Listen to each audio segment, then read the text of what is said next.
afternoon. My name is Twyla Gross, and I will be your host and moderator today. Welcome to this important event as we commemorate Emancipation Day. I would like to begin by acknowledging that we are in Mi'kma'ki, the unceded traditional territory of the Mi'kmaq people. We are privileged and thankful to be holding this event today on land that is covered by the historic treaties of peace and friendship.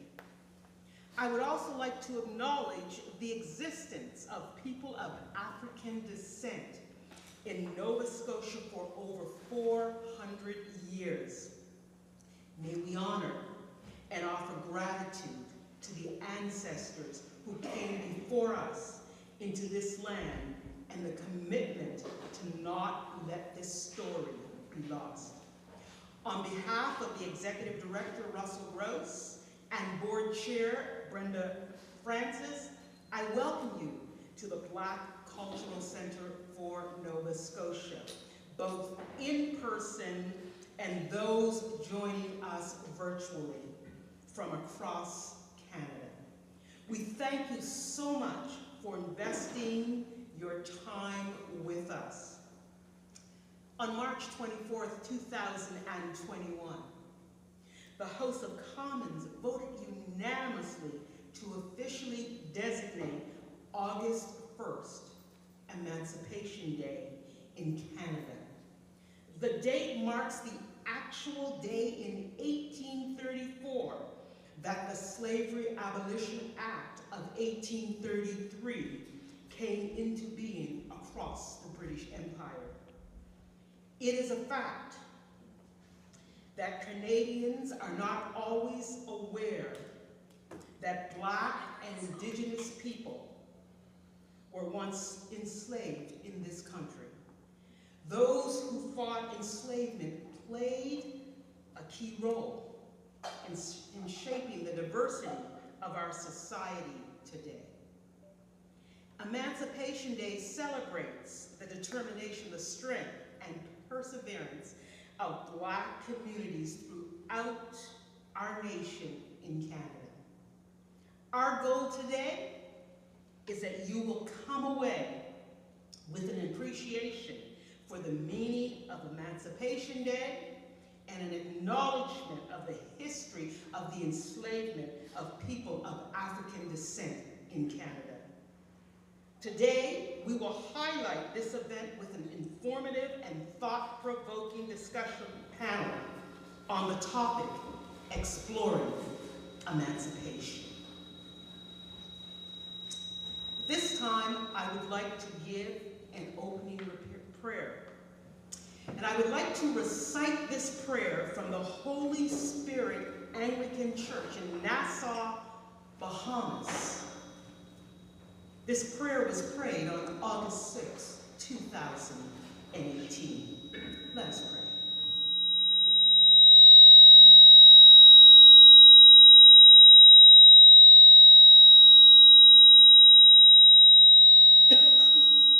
Liberating God, whose service is perfect freedom, who delivered your people, Israel, from slavery in Egypt, we thank you for delivering the people of these lands out of enslavement into freedom. And we pray that by your help, we will preserve our freedom, respect and defend the freedom of others, through him by whom we are made free. Yes. Your Son, Jesus Christ, who lives and reigns with you and the Holy Spirit, one God forever and ever. Amen. Amen. Can you please stand, if you are able, for the singing of our national anthem, O Canada, and the Black national anthem, Lift Every Voice, by Esther Medley Smith. Esther is a board member of the Black Cultural Center.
They sing the rising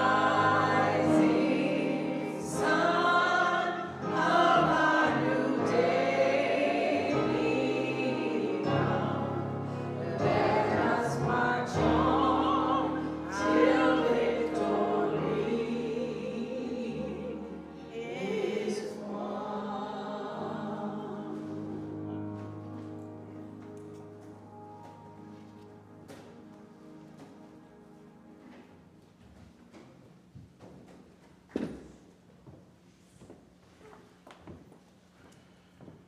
Thank you so much, Esther. At this time, we now welcome dignitary remarks from Senator Rhonda Britton, and she will be coming to us virtually.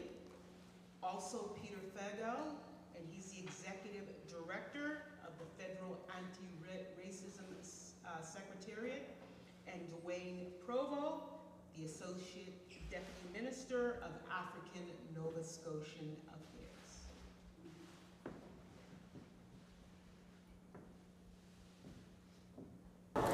Hello, Canada. I'm so grateful to Russell Gross and his team at the Black Cultural Center for hosting this event today. These conversations around Emancipation Day, the depth of the meaning of Emancipation Day, and also reflections on what we must do in the future. These conversations are so vitally important. I'm sorry that I'm not able to be with you today in person, but I'm with you in spirit. And as we continue the conversations, I look forward to hearing what recommendations you have for us as we continue to look for ways to ensure that we're addressing issues of emancipation all year long. Have a good conversation today.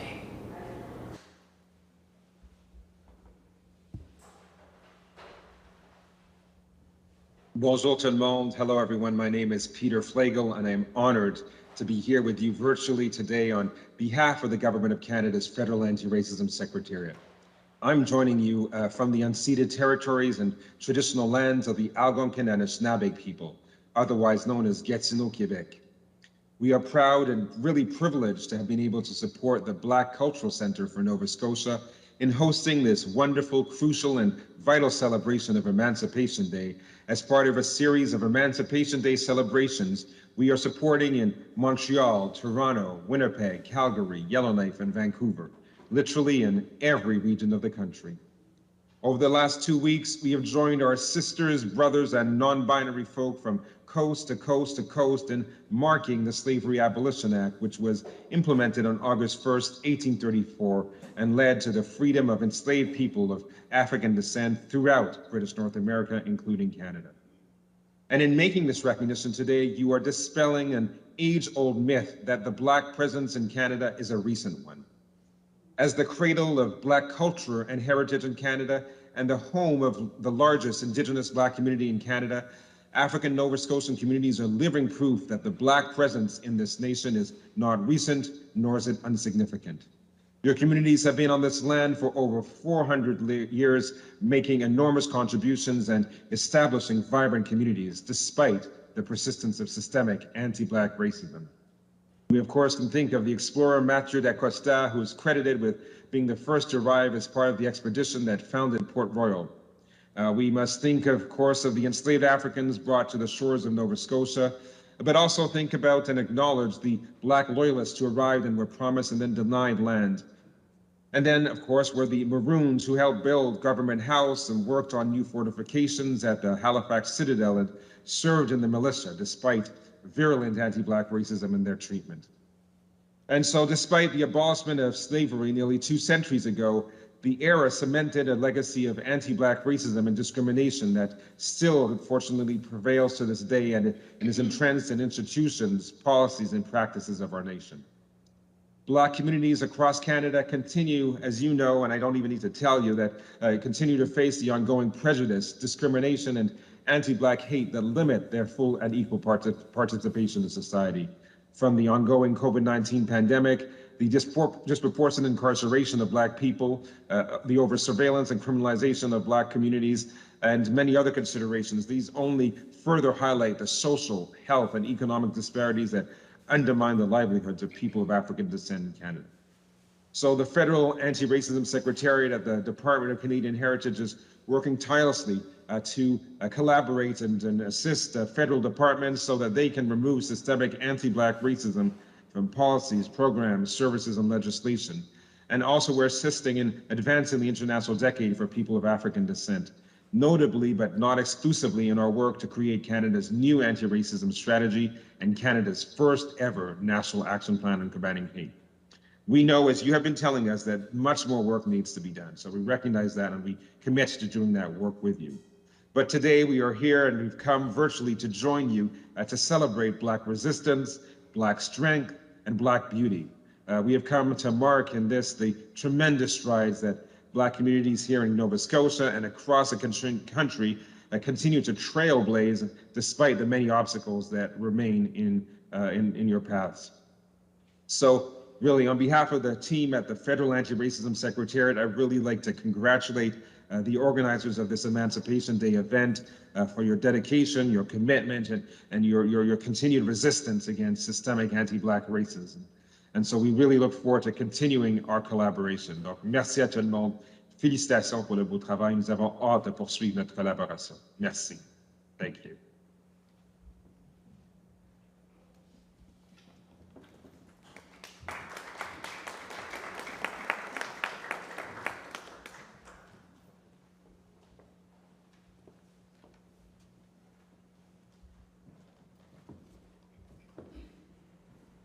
Good afternoon, everyone. I guess to echo what Senator Dr. Bernard said and Mr. Flegel, I think it's important that we recognize that emancipation is also a little bit more than just a day for us, right? And emancipation back in 1834 was around the abolition of slavery, but the remnant still exists today. For those who don't know who I am, I'm Dwayne Provo, the Associate Deputy Minister for the Department of Community, Culture, Tourism, and Heritage, responsible for African Nova Scotian affairs. As our moderator indicated, and I'd like to just repeat, the existence of people of African descent here in Nova Scotia for over 400 years. May we honor and offer gratitude to our ancestors who ensured that our history would still be told. On August 1st, we celebrate Emancipation Day across the world. It's the anniversary when the British Parliament abolished slavery across its empire. This movement legislated the freedom of over 800,000 enslaved people of African descent throughout the British colonies. During the time of enslavement, more than 15 million African men, women, and children were victims of the horrific transatlantic slave trade. And it's important for Nova Scotians to acknowledge that the institution of slavery existed here in our province, but indeed throughout Canada. It is our shared responsibility as Nova Scotians, but also as Canadians, to work together to address anti-Black racism and all forms of racism so that Canada can thrive. It's also important to recognize August 23rd, which is known as the International Day for the Remembrance of the Slave Trade and its Abolition. The importance of this day is connected to people of African descent in Haiti and the Dominican Republic who fought for their freedom from enslavement, which resulted in their liberation from European colonizers in 1791. I'm hoping today, and looking at the panel that we have here today, that we're going to have some conversation that speaks to the impact of enslavement, the impact of emancipation, and our way forward. I was fortunate over the last few weeks to be able to speak in a number of our African Nova Scotian communities around Emancipation Day, and to hear what most wanted to speak about. And I was encouraged that it was about moving things forward and acknowledging that it did exist, and slavery existed, but also the remnants of it exist in our institutions and also in our organizations. And so at the end of the day, it's about us moving forward, making sure that we're creating a path forward that's equal for all Nova Scotians, in particular those of African descent. So I too look forward to a great panel discussion. I want to thank the Black Cultural Center for all the work that it does, I guess, in front when they're on the camera, but also all the work they do behind the scenes that nobody really sees.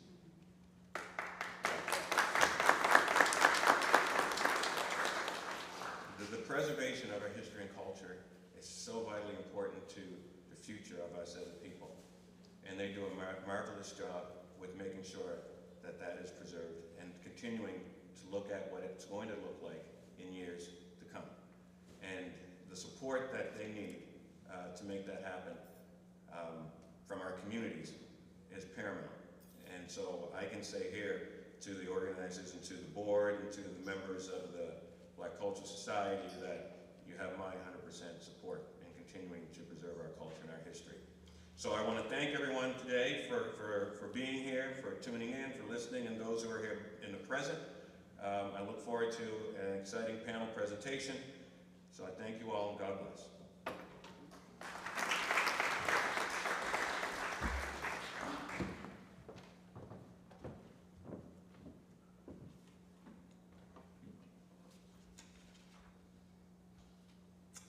Thank you so much for those remarks from our dignitaries. They are appreciated. At this time, it is my pleasure to introduce our panelists. And they'll be discussing, or we'll be looking at exploring emancipation. To my right, I will introduce them. Dr. Gladys Lynn Jones is an African-Canadian woman born and raised in the community of Truro, Nova Scotia. Throughout her life, Lynn has been active in the pursuit of justice, working tirelessly for many causes and organizations that seek to eradicate racism, secure human rights, and achieve fair labor practices. She was the first Black person to join the executive ranks of the Canadian Labour Congress, and also served as a national vice president of the Canadian Employment and Immigration Union. In 1993, Lynn became the first Canadian-born African-Canadian woman to run in a federal election.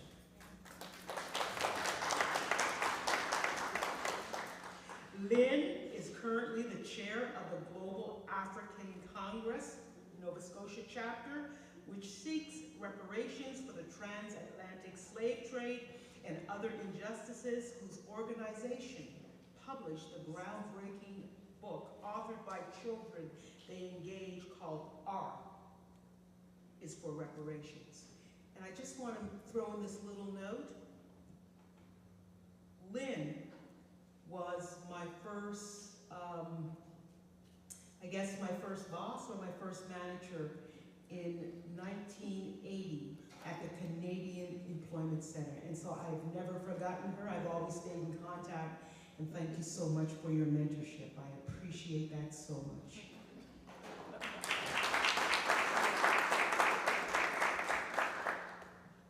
Dr. Isaac Saney has taught in the transition year program for over 20 years.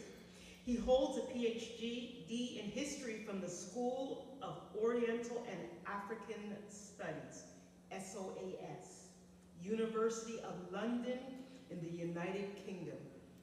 SOAS is recognized as one of the world's premier centers for the study of Africa. His teaching has encompassed courses on Africa, the Caribbean, Cuba, and Black Canadian history. He is the author of the widely acclaimed book, Cuba, A Revolution in Motion. He is also an adjunct professor in history at St. Mary's University. Welcome, Dr. Saney.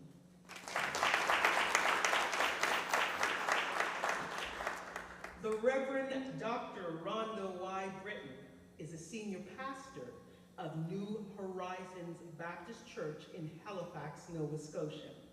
She was born and raised in Jacksonville, Florida.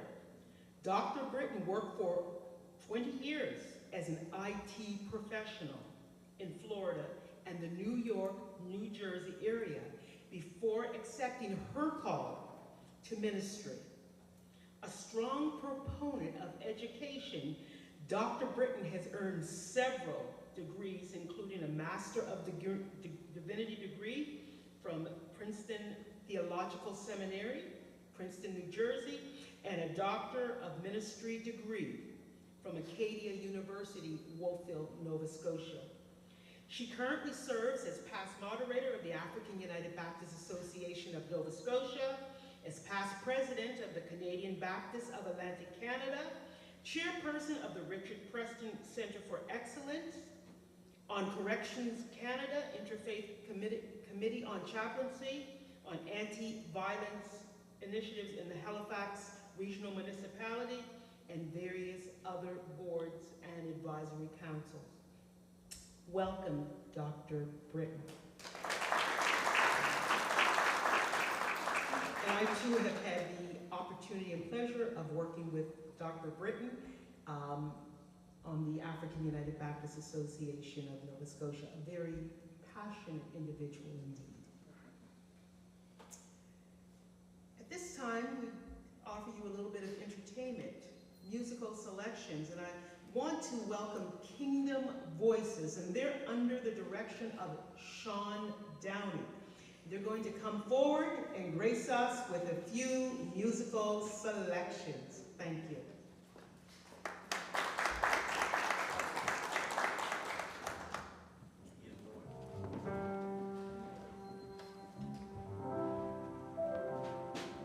Good afternoon, everyone. I'll say that again so the sound man can catch my voice. Good afternoon, everyone. Good afternoon. Good afternoon. It's our pleasure to be here with you all this afternoon. We want to thank Russell Gross, the Black Cultural Center, the Department of Canadian Heritage, and all of you for coming to explore emancipation. But first and foremost, we want to thank our Heavenly Father. We want to give God all the glory and all the honor that's due to Him. This first song we're going to do is called He is Lord, and if you know it, please feel free to sing along here in the center, but also at home. Here we go.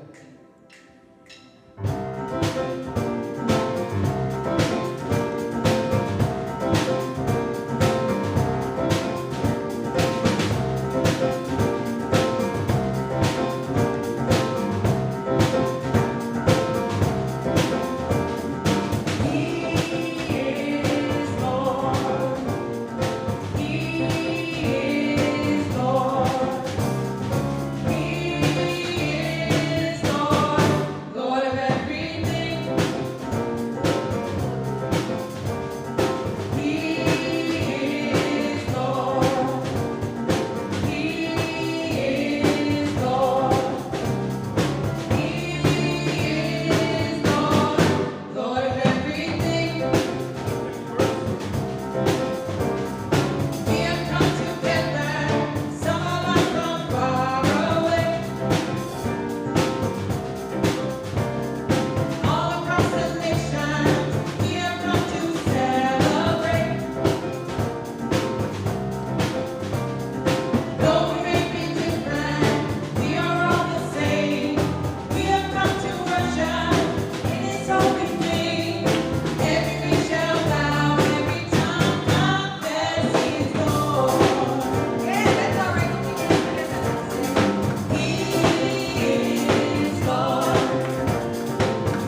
Where's the song bit?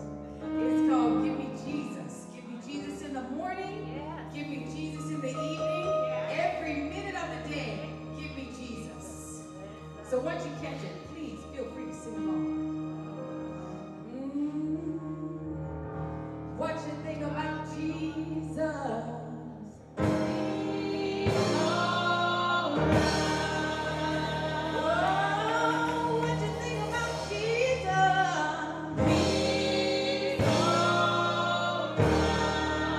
He's alright.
voices. You know something? We can never underestimate the importance of music in our history and struggle. You see, music kept us going. It gave us hope and the assurance that we would overcome and win this race. Keep on singing. Amen. Panel discussion. Let's get that going. But before we begin, I want to check the temperature of the room and online. By show of hands, how many of you know that the transatlantic slave trade helped shape the presence and role of slavery in Canadian history? How many of you know that in Nova Scotia, former slave Richard Preston established the African Abolition Society in the fight to end slavery in America? Preston was trained as a minister in England. And did you know that he founded the African United Baptist Association of Nova Scotia in 1854? Yes. How many of you know that some blacks who arrived in Nova Scotia during the American Revolution were the property of white American loyalists? They arrived as slaves. How many of you know that the Slavery Abolition Act laid a pathway to freeing over 800,000 enslaved Africans and their descendants in parts of the Caribbean, Africa, South America, as well as Canada? Wow. Wow. A lot to know, isn't it? As noted earlier, our goal today is that you will come away with an appreciation for the meaning of Emancipation Day and an acknowledgement of the history of the enslavement of people of African descent in Canada. So, here's the format to give you an idea of what to expect. I'll kick off the conversation by asking each panelist 2 questions around the topic exploring emancipation. Following the response by the panelists after each question, I will ask that our other 2 panelists provide any feedback or comments they may have. Well, does this sound okay? Yeah. All righty, I'm excited. Let's get started. Panelist number 1, Dr. Lynn Jones. First question. Emancipation Day is a day the Slavery Abolition Act became law in the British Empire, which was over 188 years ago. I'd like to ask you, has there been significant cultural change in Canada? Thank you. I feel like I'm on a game show or something. I'm gonna make sure I answer it correctly. Let me, first of all, say thank you, particularly to Russell Gross and the Black Cultural Center for inviting me to be part of this, I'm going to call it an esteemed panel, myself taken away, but to be on the same platform with my pastor in Halifax, Reverend Dr. Britton, and so we go back for quite a ways since she arrived in Nova Scotia, and Dr. Isaac Saney. And I'd like to say I have a great relationship too, because if ever you've been on my no, it's not really Facebook, I don't do Facebook, but my picture online, you'll see that it's Isaac and myself on my site embracing. So you can imagine the kind of relationship that we have. And then we get to sit here for the first time, the three of us, and do this panel. So it's really great. And as Sister Twyla mentioned earlier, is that she was a student some time ago, and it really relates to today, Twyla, emancipation and freedom, of when she worked in the early stages of Canada employment and immigration as a student, when racism was really rampant. And I was a staff member there, and always felt that it was my job to look out for the young ones coming up in that situation. So this panel kind of stumped me, the goal. I looked at the poster, I went back and I looked at the poster, and it said, we're going to have an in-depth conversation and reflection. It's not just a regular conversation, it's in-depth. So we had to go deep. We had to go deep. And so I say the operative words, we got to be in-depth and also do it from a Canadian perspective. And you know, we're sitting in Nova Scotia, so I got to think bigger. I got to think national, and then probably go global. But this question got to me, which was, has there been significant cultural change in Canada? And they shouldn't have invited me here, because anybody that knows what I'm like, I gotta challenge everything that comes forward. And I'm gonna begin by suggesting that culture does not necessarily change. Culture doesn't necessarily change, but rather it evolves. So therefore, we all come from a culture, and over time, that culture is going to evolve. There's nothing we can do about it, it's just time or whatever, and I say that it evolves. And it's evolving constantly, all the time. Things are moving, they're evolving. Thus, it's not so critical whether or not there is significant cultural change in Canada. But I'm going to pose another question, which is, has the relationship, the operative word, has the relationship between the enslaver and the enslaved changed in ways that affect the true meaning of freedom?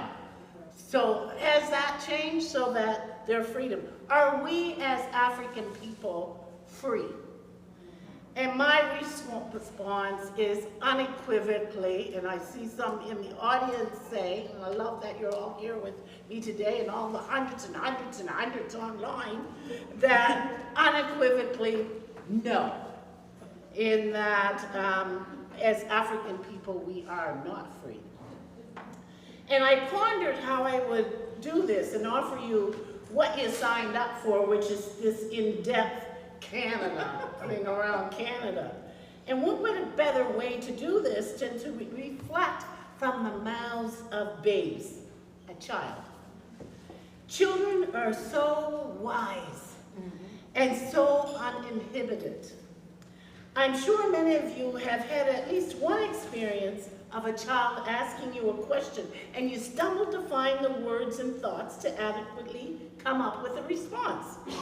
Not just any old response, but one that was historically factual, easy to understand, yet offered clarity and truth for both you and the child. Well, this is what exactly happened to me. My next door neighbor is only 7 years old and recently moved to Nova Scotia. She's a sweet little black girl whose mind is constantly exploring every new concept she comes in touch with. And she enjoys every adventure she encounters. She affectionately addresses me as Auntie Lynn. I like that. And visits almost daily, asking questions about whatever is on her mind. In Truro, Nova Scotia, we celebrated our second Emancipation Day here in true form in our community park. Games, flags, songs, speeches, camaraderie, proclamations in true form, and of course, not to mention, forget to mention, delicious Caribbean food. After returning from elaborate Emancipation Day events, she innocently looked at me and said, "What is emancipation and why are we celebrating?" Wow, did we miss the mark? How many adults are in the same boat of not truly grasping the significance of the day? Some have, like Marcus Garvey, you can remember that, Civil War, Amherstburg, even in Nova Scotia where it was celebrated over many years. I turned to my little girl, 12-year-old cousin to assist in giving an answer. Her response: "We are celebrating our freedom from slavery and ensuring we have rights. We didn't have any. White people owned us." Emancipation Day marks the anniversary of the abolition of the slave trade in the British Empire, 1833. Our moderator mentioned that. And, excuse me, chattel slavery existed for decades after that. Chattel slavery, oh dear. Where human beings and their offspring are enslaved and owned by other human beings as property. We could be bought, sold, abused, whatever. So these little girls would have both been owned, bought, and sold. Be sold, much like the first enslaved person in Canada that was recorded in slavery. Olivier de Lejeune. How's my French? Pretty good? Because he was only 6. I got my watch here, too. You keep your eye on me. 6 years old in 1628. Matthew da Costa, remember him? He was free in what we know as Canada, came to Nova Scotia in 1605. We forget often about people that came here as free. Well, we also later came as not only slave, indentured. Remember that movie, 12 Years a Slave? It showed us a lot. Well, this plantation slavery was abolished. The relationship between the slave-owning class and the enslaved, which is black people, was set up to favor and continue to ensure the superordinate slave owners maintained control over the subordinate black people. The slave-owning class and their descendants had and continues to have agency over those of us who are deemed subordinate. They own and control the resources, the economy, the jobs, policing, language, religion, our names, education, dress, death, locations and rights, health, wages, the list goes on. You just think about present day and how that system of subordination still affects us. Modern day slavery and unfreedoms continue. Colonist white supremacist system has left us with legacies of whole systems of forced labor. Think about migrant labor, environmental racism, housing, racial profiling, police brutality, inequities. As I close, Bob Marley stated, "We are still in chains with mental slavery. Even if we don't have formal chattel slavery, we don't recognize." The original question, has the relationship between the enslaver and the enslaved changed in ways that affect the true meaning of freedom? Are we free? My response is unequivocally no. Wow. Thank you. To panelists 2 and 3, Isaac and Dr. Britton and Reverend Britton, do you have any follow-up or any comments that you would like to say with regards to Dr. Lynn's declaration that no? No, unequivocally no. Well, I'm gonna go first because Dr. Saney will have a lot to say about it. I agree with Dr. Jones in one sense, in that what we have known or what we think about when we think about people being enslaved, and when we think about our ancestors who were, chained and in bondage, we might say that has changed, but it's really only taken on a different look. Okay. And so I think that that is the thing that we need to be aware of, and I think that that's kind of what Dr. Jones is getting at. As Black people progress in society, when certain doors open, for example, being able to get an education, being able to learn how to read or make your way in life, then it seems like the dominant culture comes up with other ways to subjugate. And that is what we see happening. And so, when you look at the power dynamics in our society, I was thinking that your question would not be so much whether or not the culture has changed, but what do we see a significant societal shift? Do we see a change in our society and the dynamics of these relationships? And I would agree that you might see some superficial changes, but the underlying systemic things that have always oppressed still oppress. And I think that that's what we need to be aware of, even as we declare emancipation and freedom, that we are not truly free, right? Because we still do not have the opportunity to fully participate and fully realize in this society. Thank you so much, Dr. Britton. Dr. Saney. Yeah, I think definitely to follow on Dr. Reverend Britton's comments, I think it's important to understand that while formal bondage and chattel slavery may have ended, the Black claim on full citizenship rights is still very problematic if denied. When we look at George Floyd, and I think as a historian it's probably too early to actually assess what its direct historical impact is, given that it happened on beginning in 2020.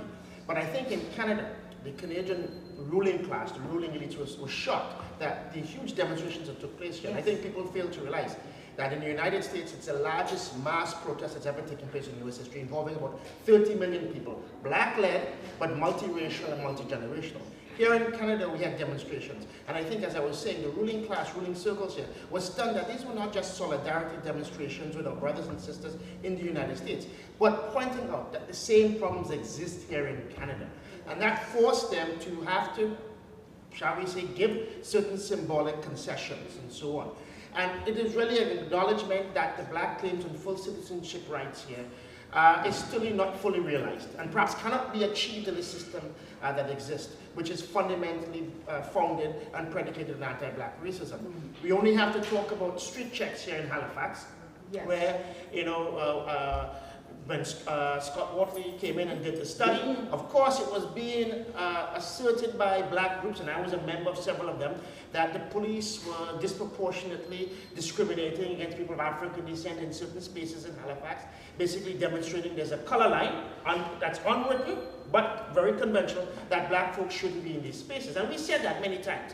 And when Scott Wortley, who's a very good social scientist, came out, he's a white Canadian, it then became something that was accepted, and he demonstrated that it was if you're Black, you're 6 times more likely to be stopped by the police. This is another demonstration. Yes. And people have mentioned the disproportionate incarceration and the system, and education system, and so forth. So I think that's very important to bear that in mind. One point I want to make about Emancipation Day is, yes, it's an act of Parliament. Yes. What people tend to forget is that it's a direct result of Black resistance, Black rebellion across the British Empire, yes, across the Americas against enslavement, right?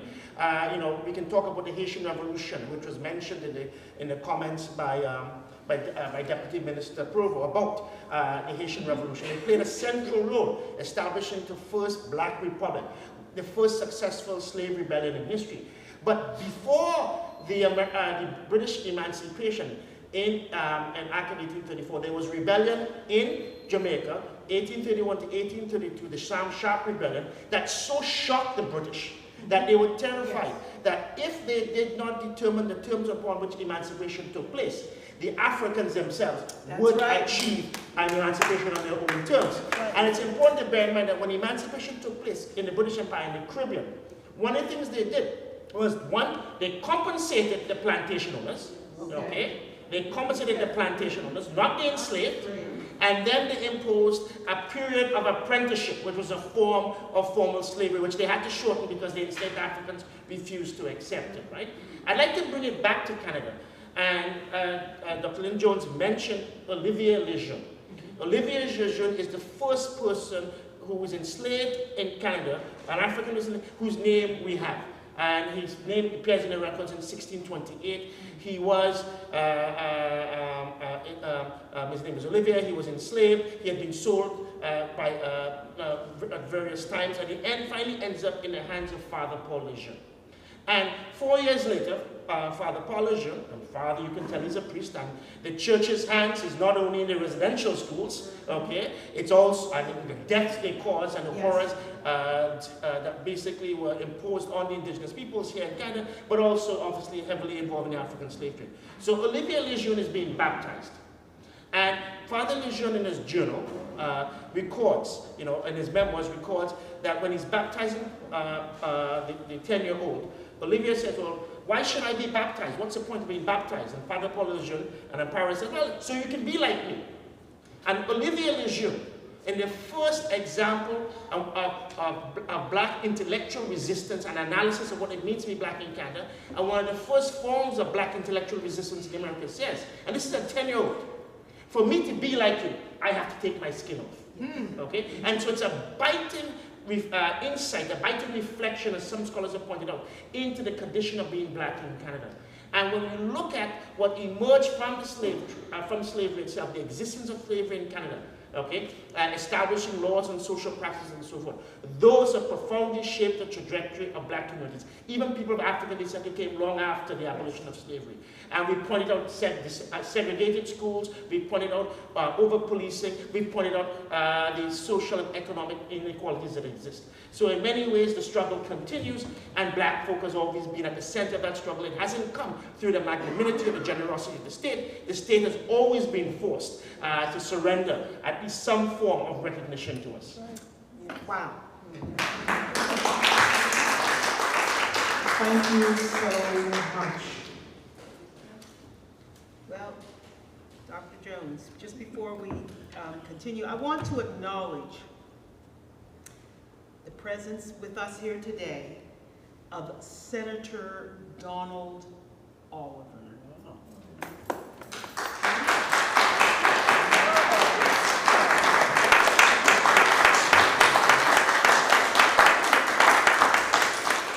Senator Dr. Oliver, former senator, such a champion for black rights, for black progress in Canada. And I don't know if any of you have ever read his book or whatever. It's amazing with regards to some of the struggles. And you know something? Today is what, 2022? And recognizing that some of those same struggles we still face today. Welcome, Senator Dr. Oliver. Back to the panel. You guys are something else, wow. I'm glad this is national. Can I ask, are there any comments coming in, or we said that we've had, what, 400 online? Wow. 400 plus. 400 plus. Welcome, Canada, to this awesome discussion. Dr. Jones, question number 2. And I know this is right up your alleyway because you've done so much work in this area. What are possible non-monetary reparations that could be used to compensate for slavery in Canada? 5 minutes? Thank you, my dear. Thank you so much, Sister Twyla. And when I had started my original question, I leaned over to Isaac because I usually when I speak, especially in these forums, I always, if any of you know me, seek the permission of the elders to speak. And at that time, I wanted to seek permission, and my mouth got running and I missed it, of our brother Wayne Adams, the Yes. first MLA Yes. to ever grace our legislature, and I'm so happy he's here today. I feel like he should be up here and I should be back there. But please give a round of applause for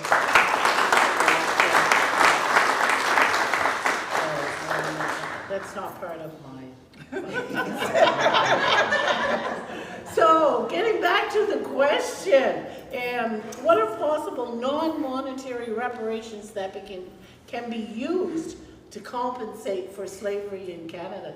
And Twyla is absolutely correct, is that through the Global African Congress, the Nova Scotia chapter, anybody that's worked with reparations in this region know that we've done a lot of work in the area of reparations in this region and across Canada and globally, actually. But I'm sorry to say, I'm right back at these questions. So I looked at it and I thought, it's actually quite incredulous to be even asked this question about non-monetary. For to do so would suggest that one can remove parts of the essence and definition of reparations and still have the whole, when the very nature of reparations is to be made whole. Okay. And when I say whole, W-H-O-L-E, it's not H-O-L-E, whole, because that would be like poking a hole in the whole idea of reparations. So in order to really understand that, we'd have to look at some kind of common understanding of what reparations actually is, as there's so much confusion around that word. HR 40 we're hearing about in the United States, and reparations and how they're moving. So the United Nations has 5 conditions for full reparations. So that's kind of like your legislation thing. Those 5 things. In order to have reparations, you need these 5 things. They are cessation, which are assurances and guarantees of non-repetition. In other words, what happened is not going to happen again. Okay? That's 1. 2, restitution and repatriation. So that would be the idea of returning to the original situation, like wealth, legal position, or whatever. So we're going to go back to the way it was before. Compensation is number 3. Compensation for the damage that occurred, what happened to us. 4, satisfaction. So that's around moral damages. For example, everybody knows about all these apologies that are floating around these days, right? So that's part of the satisfaction, where you look at apologies, mental suffering, injury to reputation, and number 5, rehabilitation. That's your legal, your medical, whatever. You don't have those 5 things? You don't have reputation. Who's with me? You don't have that, you don't have reparations. That's kind of interesting, because any of you that just attended the number 2, with all due respect, Brother Russell back there, from the culture, the number 2 construction battalion events. Do you remember one of the speakers came out and said, yeah, we got reparations. And I'm sitting in my chair and I'm just thinking, oh my gosh, that's not reparation, it's an apology. Like, you know, for whatever. But all these other things that happened, we didn't have. So an apology for slavery is not a form of reparations. Is it one of the 5? Yes, but it's not reparations. Apology for residential schools. Who did we just have here? Pope, what did we get? An apology, right? Not reparations. Did you hear how the First Nations Aboriginal community complained? You didn't give us what we asked for. We only got that apology for it.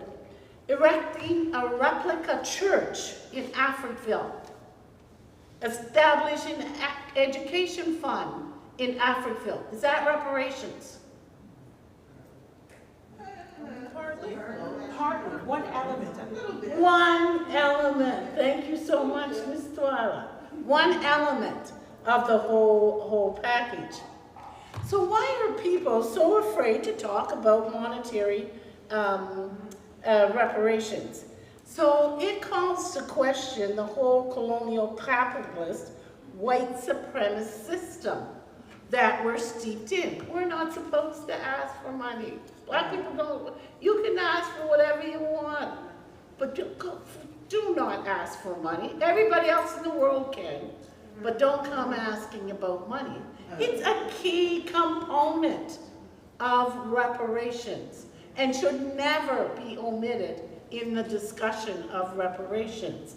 So I'm going to close, even though my time's not up, so I'm making up for the last time.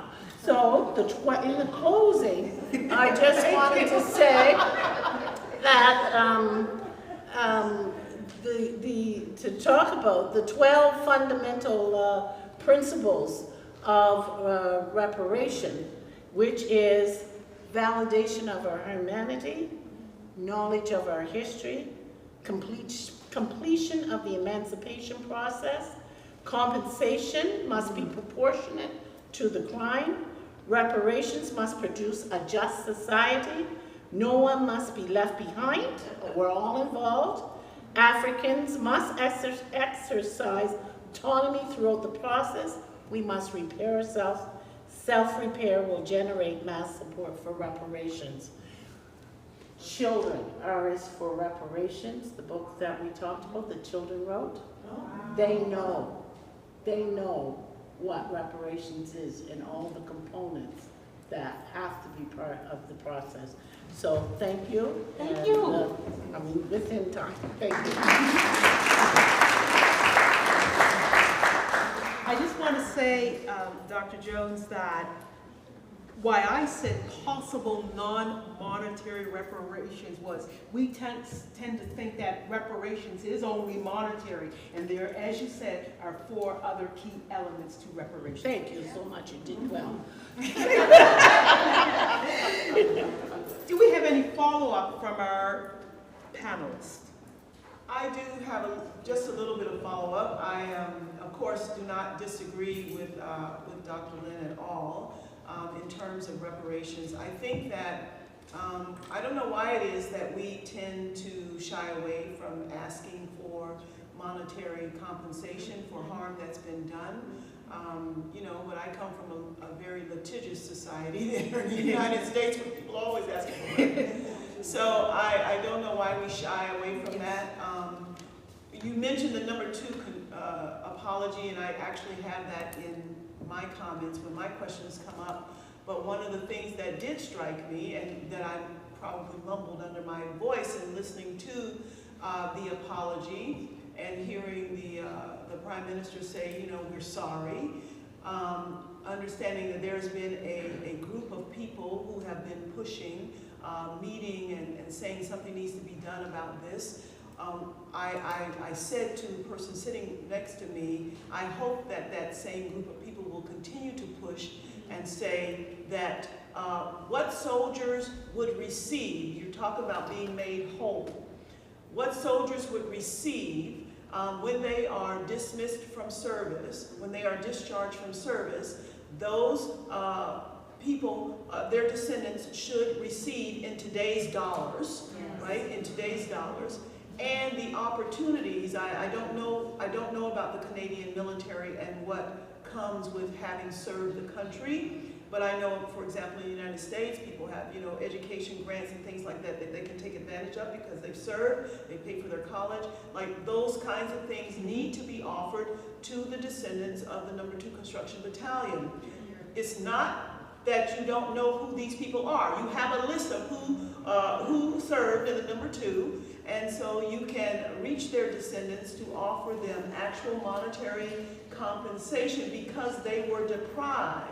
And part of the problem that we have is that we suffer from not being able to participate fully with the economic progress of the country. We have been robbed of generational wealth that the dominant culture enjoys because they've had centuries to accumulate that wealth where we have not. And so, very much so, we need monetary reparations because of that very fact. People coming out of slavery suddenly being told you're free, but you have nothing, you know, it's not good enough.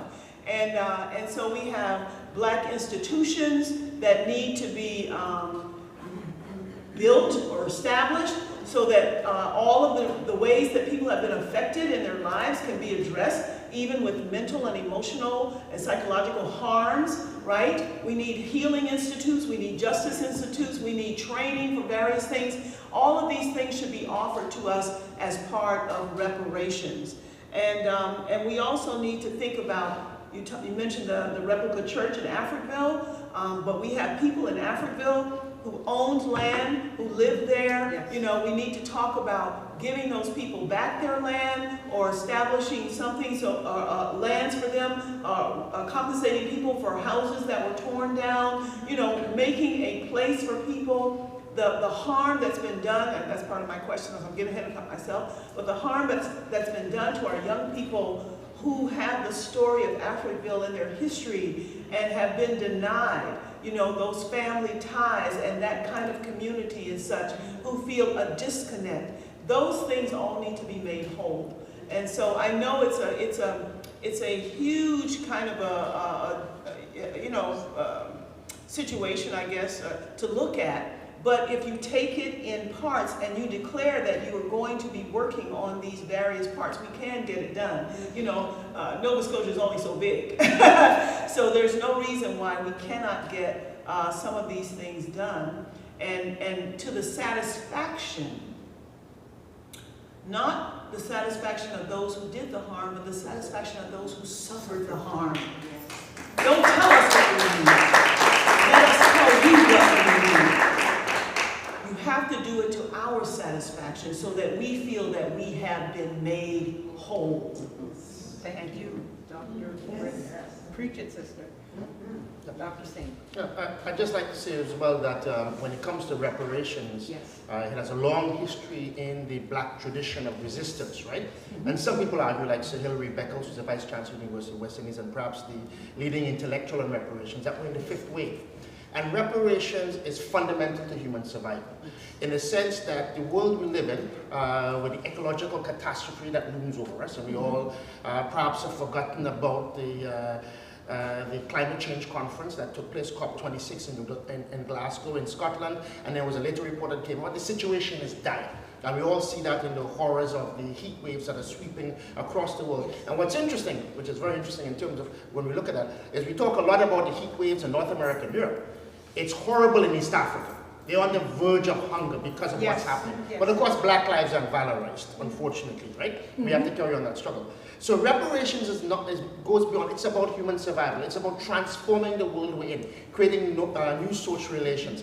This is the argument that's made because the people who have been the most thoroughly disenfranchised, most marginalized, most colonized, right, are going to be the ones who are going to suffer the most from the ecological catastrophe and the other damages. We live in a world fraught with dangers of war. And much less, I've already mentioned the pandemics that have basically not only revealed, but amplified the horror, revealed what we already knew, and amplified these horrible inequalities. Reparations is about fundamentally transforming the world. So it will redound not just for the benefit of people of African descent, those who have suffered through the war and wheel and the horrors of the transatlantic enslavement and colonization. It will redound for the benefit of all of humanity, because as many people have pointed out, the world needs a fundamental recalibration, fundamental transformation, if we are going to survive past this century and into future generations. As a father of a 4-year-old, I worry about what world she is going to inherit, okay, and whether humanity will survive.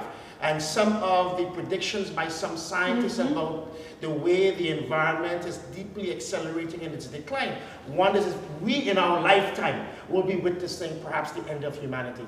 And so reparations is fundamentally about addressing those historical processes and structures that have put us where we are today. Thank you.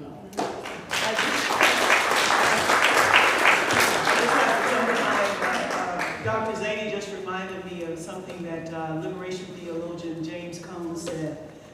He said, you know, as we were talking about, I guess, climate change wasn't that big of a discussion back in his time, but there was some discussion. And he said, if you save the world, you know, from these disasters and the way that the world is going, but you haven't solved the problem of inequality, you haven't saved much. And even that point, I have to point out, like, you know, in terms of geopolitics, our eyes are transfixed on a part of Europe, Eastern Europe, right? Yes. Now, people can debate the historical contexts of the causes of the war. But what really stood out was how Canada, which had a racist policy of keep Canada white for so many years, right? And in fact, I always like to point out when I teach Black Canadian history and Black Nova Scotian history, that one of the first pieces of anti-Black legislation, or at least a resolution, is an April 1st, 1815 resolution passed in Halifax in the Nova Scotia Legislative Assembly, which says there are too many Black people here, right? Now, one point I always make in my class is the Black presence in Canada is not accidental. Black, it's because they want Black labor. They don't want Black folk here, but they want their Black labor, okay? And, you know, you have, in order to have the Black labor, you have to have Black people present here. So the solution is that if we don't want Black people here, we can subscribe their social rights. But when the economy goes into decline, as happened after the War of 1812, the Black refugees who came over 2,000 here were welcomed at first, the first waves. But when the economy went into decline, the same colonial authorities that wanted them to come said we didn't want them to come. And what happened is they said there are too many Black folk here. On April 1st, 1815, a resolution is passed that says, you know, there's too many people of African descent here, it's creating too many problems, and we've got to limit how many more come here, and they're not fitted for association with this colonists, right? It's clearly we don't have citizenship rights. So this anti-Blackness runs right through, okay, the Canadian immigration policies, and, you know, really doesn't get sort of attenuated or changed a little bit until the late 60s, 70s. Now we see that they're lowering all of the barriers for people who look like them. Yes. And he made it very clear. Yes. Over 250,000 children have died in Yemen in a war supported by Britain and the United States used through Saudi Arabia. Nobody cares about these people. What about what's happening in East Africa and West Africa, right? So it's obvious to anybody that there is obviously a white supremacist racial bias about who is seen as being acceptable into Canada. And I remember, and I don't mean to go on this, it really upset me, I had white colleagues at the university who I thought were progressive. And I remember pointing this out to them. That, well, one thing that really upsets me is how easily we're accepting these refugees. And you know, I am, you know, death and destruction for anybody, regardless of who they are, is wrong. And we should assist. There's more than enough of us assisting everybody. But it's when we're selective. And I said, well, we've forgotten about Yemen, we've forgotten about Africa and other places of color. And she said, well, those places are used to conflict. Okay, and so I was stunned. Okay, they actually said that to me. Okay, this is and the point is like, well, what we used to, who created the conflict in those countries? Who created the conflict in Yemen? Who colonized Africa, right, and created divisions and so forth, and so on, and then fueled and overthrew governments. But what's also is Europe devoured, its history is one of conflict, right? Yes. Okay, and you know, it was just bizarre how this idea that somehow, and it's part of this dehumanization and othering of our history. Conflict is something that is in the global south. It's not something that exists in the Western world. And of course, it's a fundamental falsification of history. And that people have taken this up was extremely disturbing to me from colleagues who I thought knew better.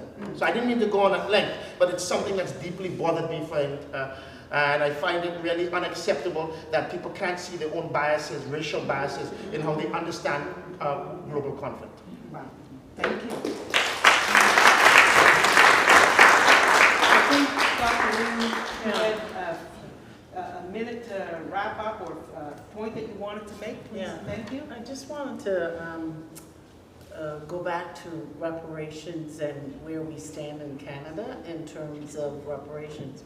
I think we need to be very clear that in Canada, there has not been one reparation claim in the country. We have no reparation claim for the atrocities of the transatlantic slave trade and related atrocities. I sincerely believe that if and when that claim is launched, the first, that it's only right Two, that it might come out of Nova Scotia. Having been that we have the longest history of African people in this country, being in this country, Yes. and debatable around the issue of slavery. We have establishments such as Africville, we've already mentioned, the colored home, land claims, all these different things are rightfully said to be ideas and things that need to have a reparation claim as a part of it, but we haven't moved to that step. So I just throw that out there so that you understand there has been no claim in this country. Thank you so much for bringing that point, making that point to us. Hope everyone's listening.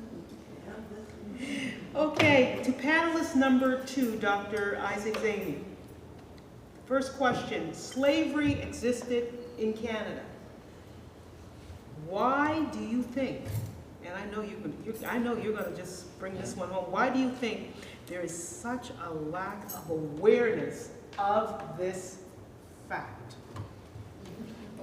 Well, before I begin, I would like to thank the Black Cultural Center and Russell for organizing this talk, Yes. and for all the elders who are here, and for you for moderating. I would also like to say that I've been on this panel with Dr. Lynn Jones, who's well known, and of course, Dr. Rhonda Britton, both of them who have been so central in so many struggles for addressing anti-Black racism in our current context. I'd like to say that Russell and I are also working on a big conference on slavery. There's going to be a conference October the 18th to the 21st in 2023, not this October, 2023, that will be entitled Slavery, Reparations and Education, Nova Scotia, Canada and Beyond. We'll be looking at slavery in the Americas, but also slavery in a Canadian and Nova Scotian context. I'm the chair of the organizing committee, and Russell is also in the committee as well. So we're going to have a major conference that's going to look at these issues, and also really address this question of why slavery is unknown in Canada. I think it's part of what Mr. Flegel had said at the beginning, Peter Flegel had said at the beginning. There's this attempt to erase the fact that there was a Black presence in Canada, to elite it, as people like to say, to ignore it, right? To pretend it didn't exist. And then, of course, once you have to acknowledge there's a long Black history, you diminish the significance of it in terms of shaping Canadian history as well. But also within that as well, Canada has a fundamental conceit that it is not the United States. Yes. Okay? So, you know, they can look at the movie Roots and they can say, well, that's a United States experience, right? When the civil rights movement was exploding in the 1960s, oh, you know, we don't have those problems here in Canada, and our Black people are happy, right?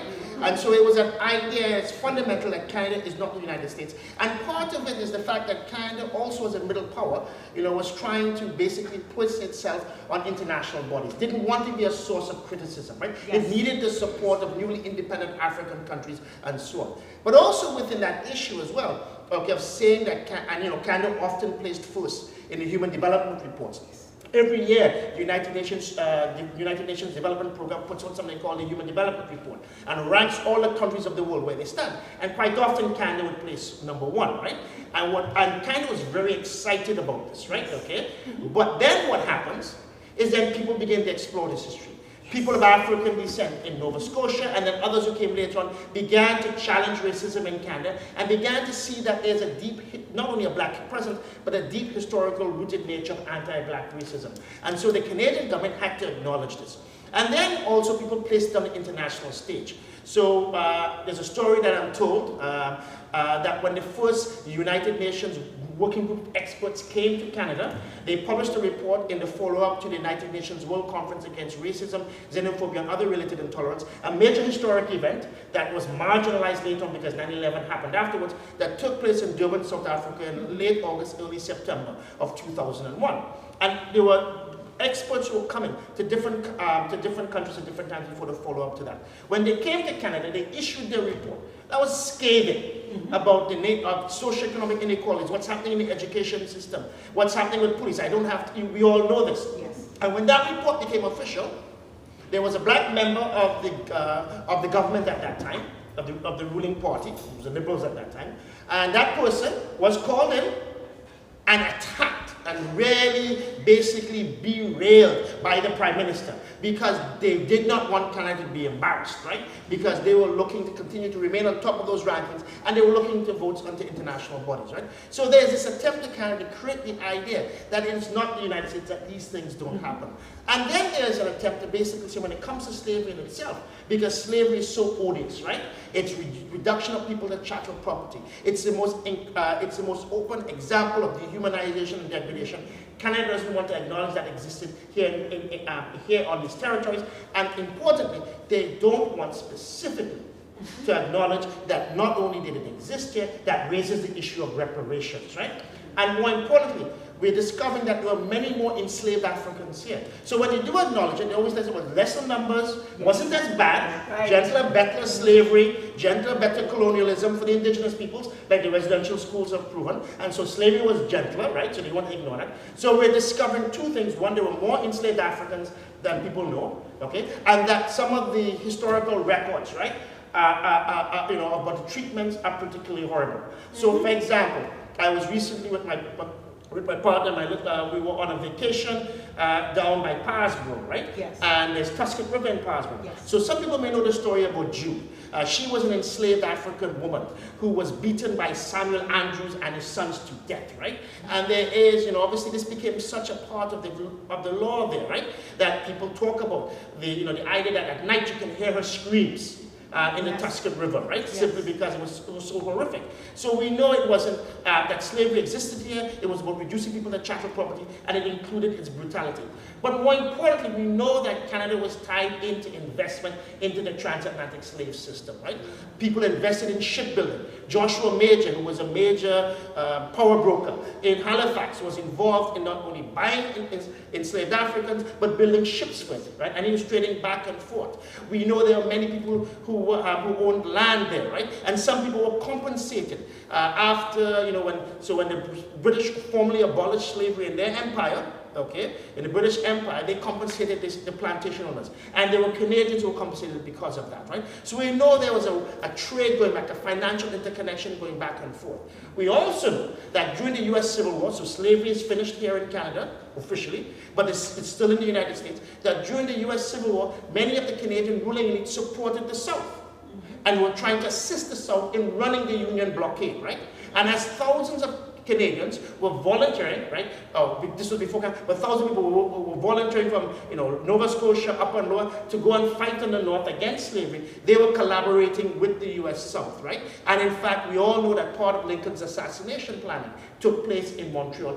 And in fact, as Dr. Lynn Jones knows, and we have the flying of the Confederate flag by certain members of the elite during the U.S. Civil War. And when we talk about the Confederate flag here in Nova Scotia, it's at historical roots. And in fact, there's another one flying in Sambro as we speak, right? And so we had a campaign in 2015 against the Confederate flag. So I've gone on quite a bit, but I think Canada wants to deny the existence of slavery in order to, in many ways, whitewash that history, and more importantly, marginalize that discussion of the possibility of reparations. The reparations movement is gaining increasing momentum.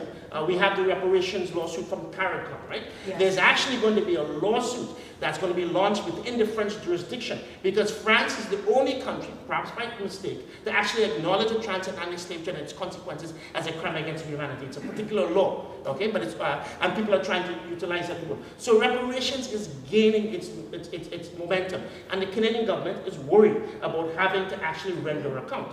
It's important to understand, and I'll make this last point, about how this anti-blackness features into historiography. So, for example, if you say, well, you know, when you say, and they finally acknowledge slavery existed, you finally acknowledge the multiple ways in which the Canadian ruling elite are tied into the financial circuits of the transatlantic slave system, they will say, well, no, slavery, Canada's not responsible. Canada only came into existence on July 1st, 1867. Slavery existed before that. And I always point out, well, it's very interesting what some historians will consider to be part of Canadian history. So slavery is not considered part of Canadian history because Canada, so-called, this Canada we live in, came into being on July 1st, 1867. But I kind of remember in 2012, under the Harper regime, there was all sorts of celebration about the War of 1812 and Laurel Secord. as a fundamental part of Canadian history because we were able to beat back the US invasion. So I always find that to be a very disingenuous argument and so forth. And more importantly, the colonial settlers say that it's Canada. The participation in transatlantic slave trade going back and forth. We also have many elites whose wealth were formed by that, right? Okay. We have the Bank of Nova Scotia. We have some, for example, who actually had their beginnings in the transatlantic slave trade, right? So there's a tremendous section of the Canadian elite whose hands, whose wealth, and power they continue to exercise even today has its roots in the transatlantic slave trade and therefore make them vulnerable to basically reparations claims, a call for fundamental justice and so on.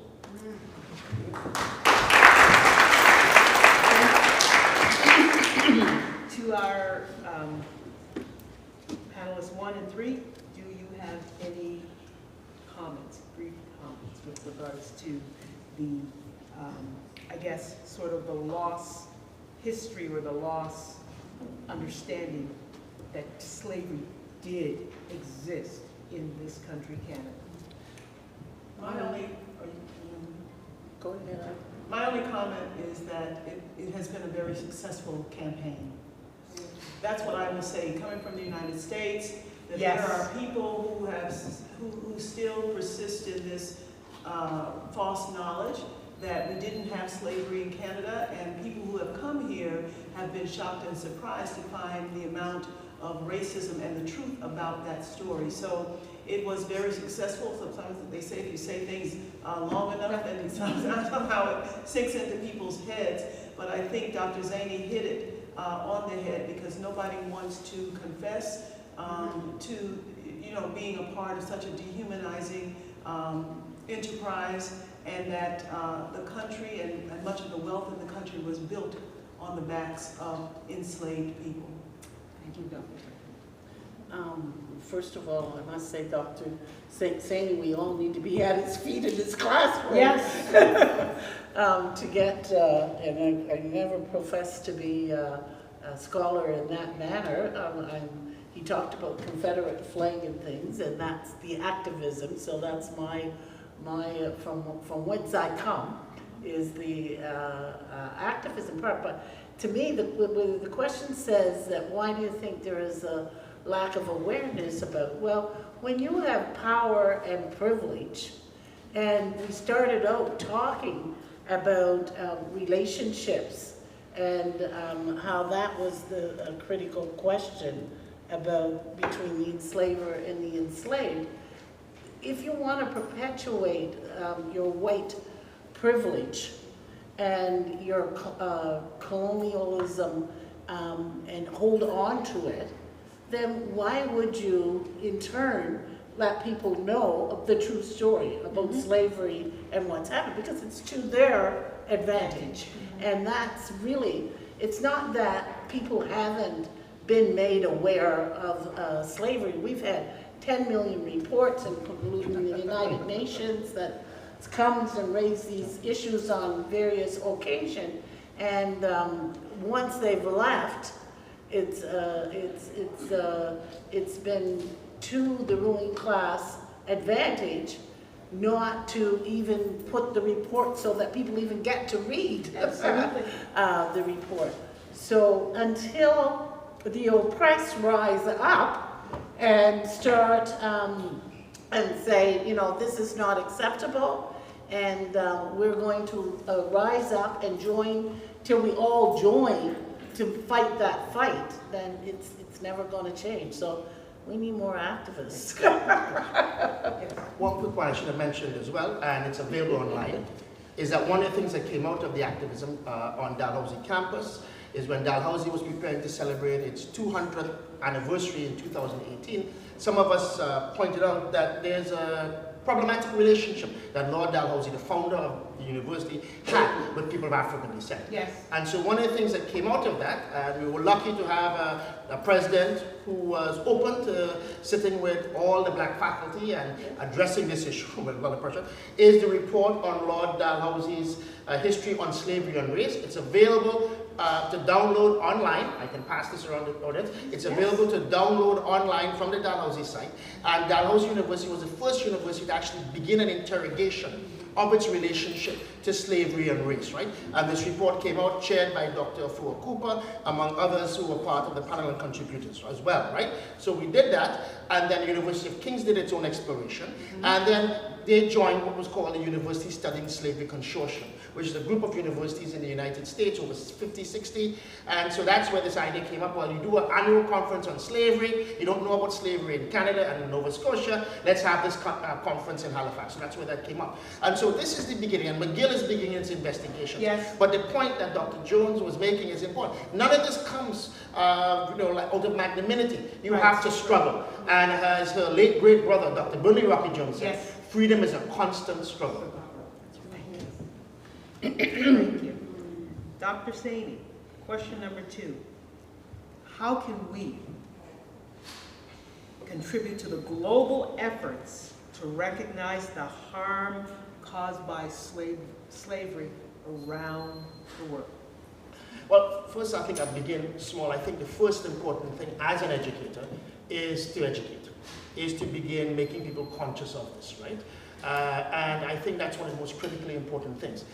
It also comes, I think, from having people becoming organized, right?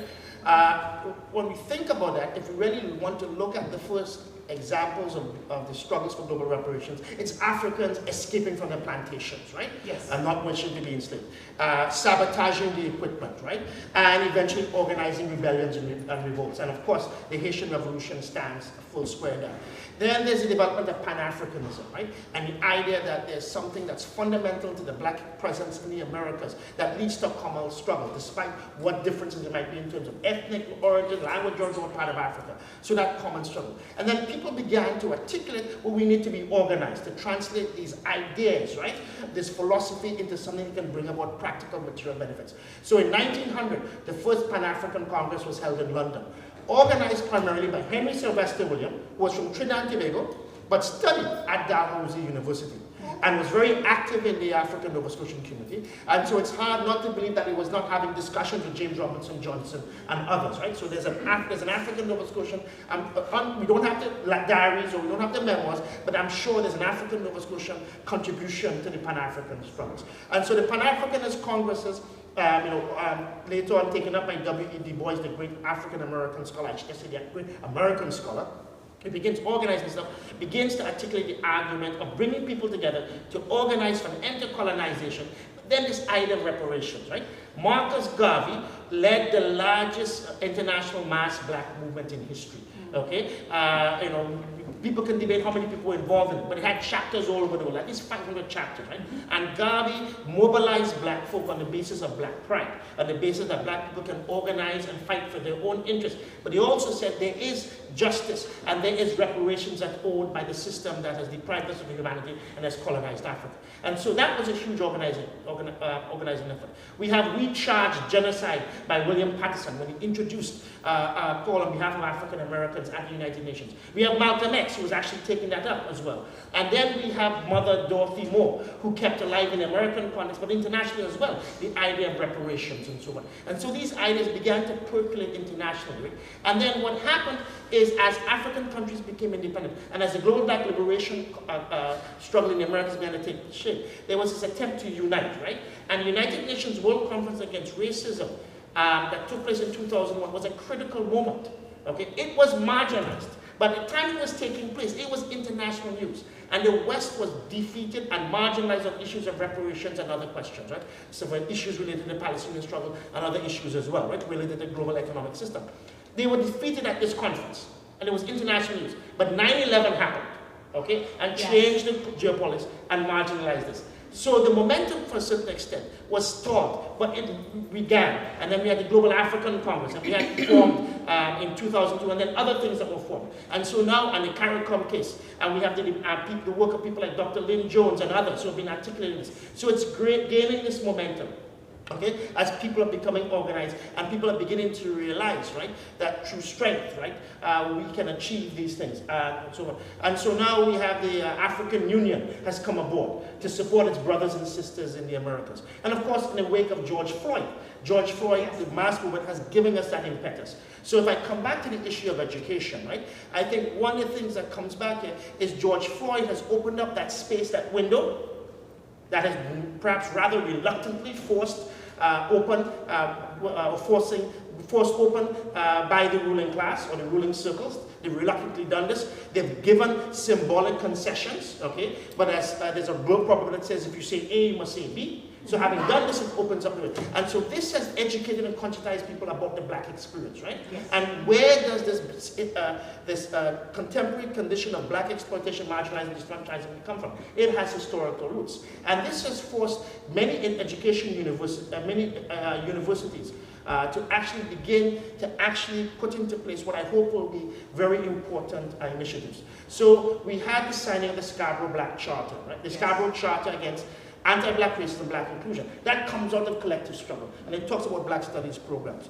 Through the effort of these collective struggles outside of the academy and within the academy, at Dalhousie University, we have the USS Conference, but we also have the Black Studies Research Institute led by Dr. Omisori Mujahideen. And we will have the first Black and African Diaspora Studies major, possibly in Canadian history, at Dalhousie University, and I'm very happy to be actually leading the final phase of that development, right?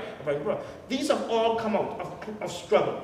And I want to come back to what Dr. Rocky Jones said. Freedom is a constant struggle. And as Frederick Douglass said, power concedes nothing except through demand. And Stokely Carmichael, who later became Kwame Ture, in his memoir, okay, and I encourage people to read his memoir, Ready for the Revolution, and I encourage people to read Rocky Jones's memoir when he talks about his events. They both really complement each other. So freedom is a constant struggle, and Kwame Ture said at the end of his life, my message to my people, okay, and he used to say, unending love for my people. And he used to say, my central message is organize, organize, organize. And I think that's what we have to do. Black reparations is part and parcel of black liberation. This harm that was done has to be redressed, and it will come about through collective struggle. And as I said in my previous comments, it's very clear that in the conditions we're living in today, where we face, humanity faces an existential threat, reparations become central to recalibrating, transforming this world in a way that the world can be fit not only for human beings, can not only be a just world, right, but can be a world in which human beings can survive and can flourish. Thank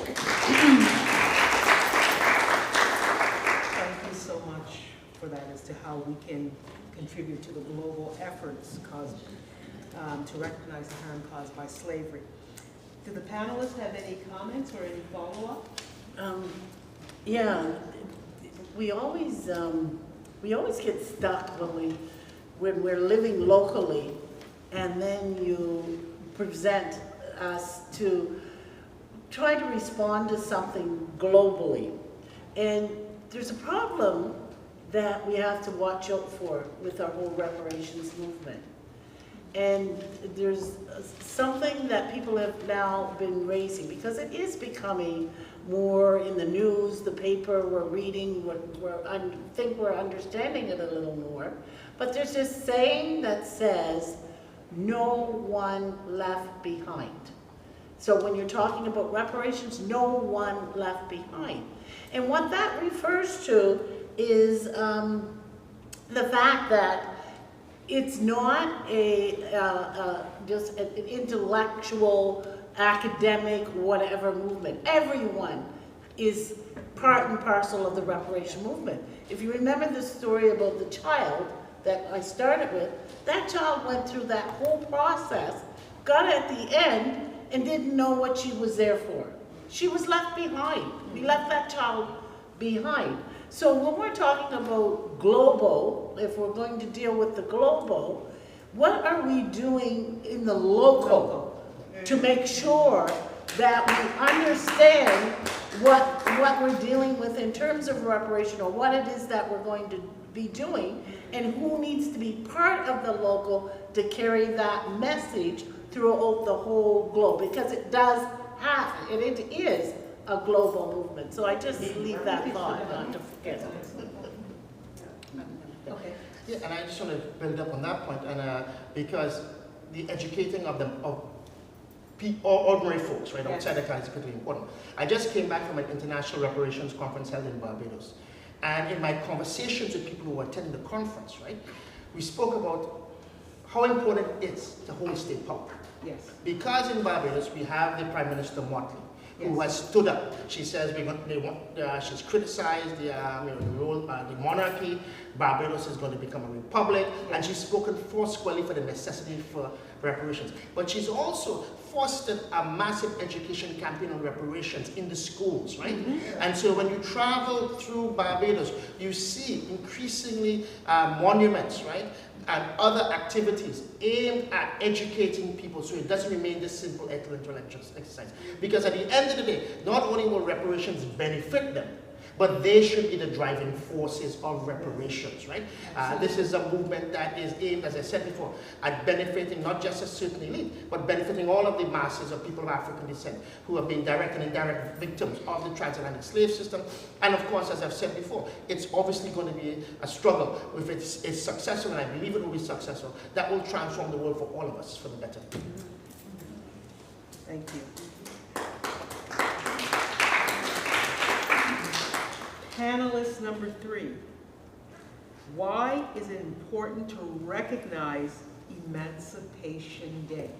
Now I know that, hey, in Canada it's only been what? This is the second? But why is it important that we recognize it? Thank you. Thank you, Madam Moderator. I'm glad I got the softball question. On Sunday afternoon. This thought first comes to my mind. You can lynch a person without a rope or a tree. Recognizing Emancipation Day is important. To keep my comments to the time limit, I thought about 2 very strong reasons. One of the main reasons is that we live in a country that is founded on the ideology of freedom. Yes. But for too many centuries, these freedoms were limited to people of European descent, and we've already had quite a robust conversation about, are we truly free even today, right? What's legal, what's on the law books is one thing. What we realize in society every day as we move around in the world is quite different. And so for too many centuries, freedoms were limited to the dominant culture, people of European descent. Marking the passing of the Slavery Abolition Act that took effect on August 1st, 1834, marks a day when, at least legally, people of African descent were afforded the freedom that had been the promise of the country all along. And when you hear the story that Dr. Jones told about her neighbor, this little girl who, after all of these celebrations said, so what's this all about? And you have to question, have we missed the mark? Are we not educating people? Are we not getting the point across, the reason for all of this? I think it makes us stop and pause and say, okay, how can we better communicate what this means to us as a people and as a country? I think having people work in the legislature, Senator Rhonda Thomas Bernard is very instrumental in trying to push this forward to get the country to recognize this day. I think having people work on that level is one thing. I think having it come out to the masses with an understanding about why it's important is another. So I think we have work to do in that. When I was thinking about this question in terms of making sure that people understand this whole idea of freedom and what that means, not only in a legal sense, but as we move about in the world, I went back to a story from my home. in January of 1923, just a little over 100 miles from where I grew up, a predominantly black town called Rosewood in Florida was burned to the ground in a racial attack by a white mob. No arrests were made in this. This whole little town was destroyed, but no one was arrested, and no one ever went back to the town to reestablish it. It has been left. Now, today, you know, it is a historical site. It's been declared as such. And even though the town ceased to exist, in the 1980s or so, descendants filed a suit, and they won. And they won. And they were compensated for their lost homes and for the land that they lost, you know, in that race riot. My grandmother was born in 1903, so she would have been 19 years old when this happened in Rosewood. My mother was born in 1933, 10 years after it happened. My family was not a political family that sat around and talked at table about the things that are happening in the world. I remember when Martin Luther King Jr. was killed, going to school that day and the school being very solemn, and I'm wondering what are people all upset about? Wow. Because I really didn't know much about Martin Luther King Jr. Wow. And so we were not a political family where they sat around and talked, at least not in the hearing of us, the children, about what was happening in society in the 60s as we were growing up. But this, and this history of Rosewood, though it happened only about 100 miles from where I lived, was not taught to me in the Florida public schools that I attended. I knew nothing about this history until the movie came out in 1997. That's when I learned about it. And my cousins and I all called each other and went, have you ever heard anything about this? Did you know about this? Why did our parents ever tell us about this? And I use that example just to say that this is why recognizing Emancipation Day is important. Yes. We need to tell our history, and we need to make sure that our children know our history.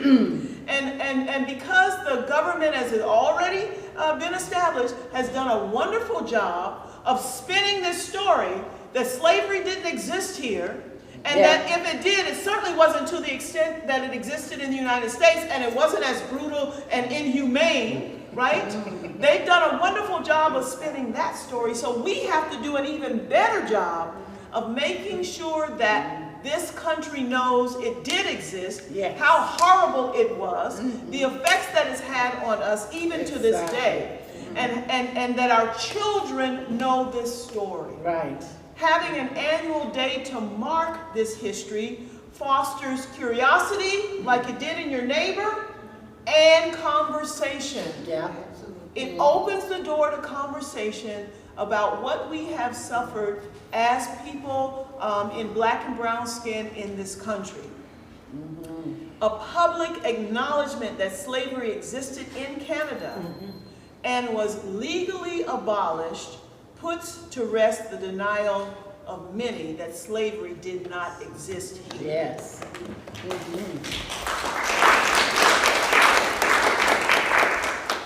The second reason I think it's super important is because history has primarily been written from the perspective of the dominant culture that chose and still too often chooses to exclude our stories, to exclude our contributions, to exclude our achievements and our viewpoints from history.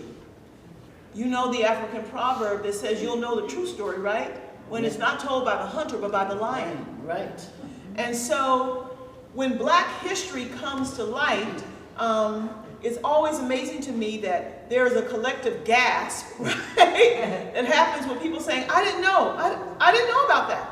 I didn't know about that. I was floored, and I put it on my socials because it really struck me.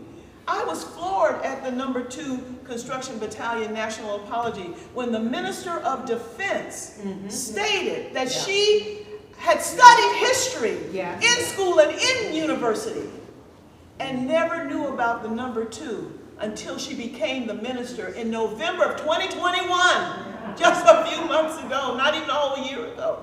She had never heard of the No. 2 Construction Battalion, and she was a student of history.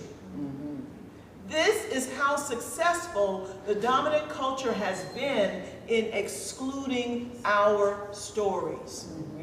So, again, what I learned about the community of Rosewood in Florida is that media covered the racial attack, but they claimed only 6 black people died and 2 white people died. But residents and eyewitnesses reported at least 27 black people had been killed. Some people have said even more than that, into 100.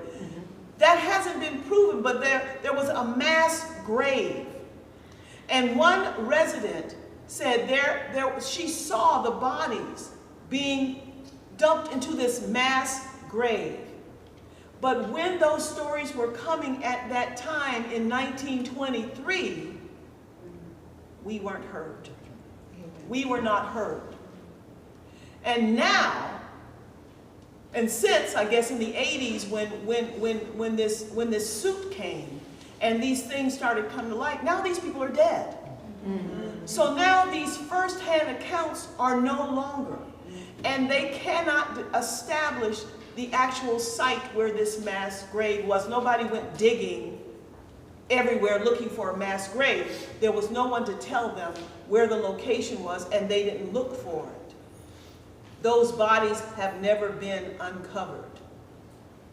Rosewood, though it's no longer a community or town, has now been designated as an historical site.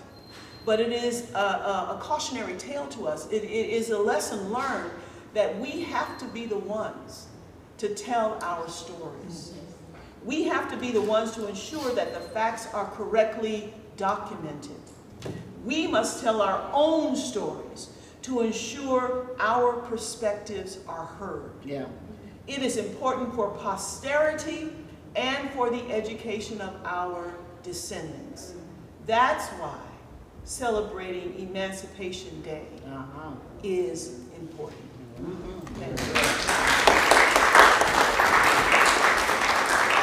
Thank you, Dr. Britton.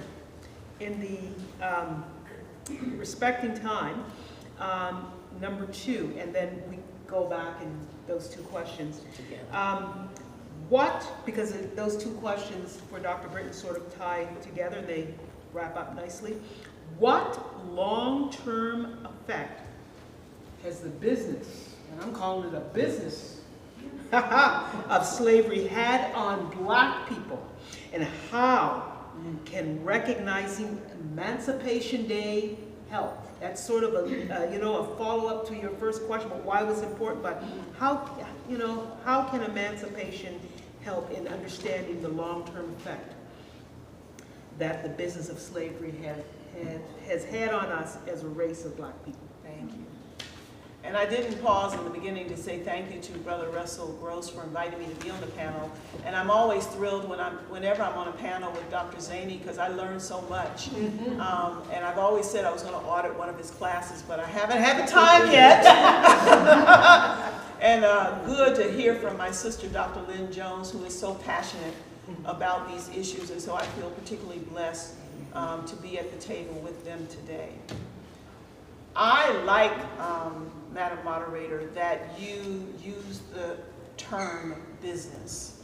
When I hear that, I think exactly, because I don't think that people realize to the degree that slavery was about business. It was about economics. It was about people enriching themselves from our labor. And when I talk about, the fact that even though we are not in the fields and being brutalized the way that we were then, we are still being brutalized, and we are still giving free labor in many ways. And one of the major ways that Dr. Michelle Alexander talks about is the prison industrial complex, the new Jim Crow that still is getting free labor from the overrepresentation of blacks in the criminal justice system in North America. And so, you know, one system, one business replaces another, right?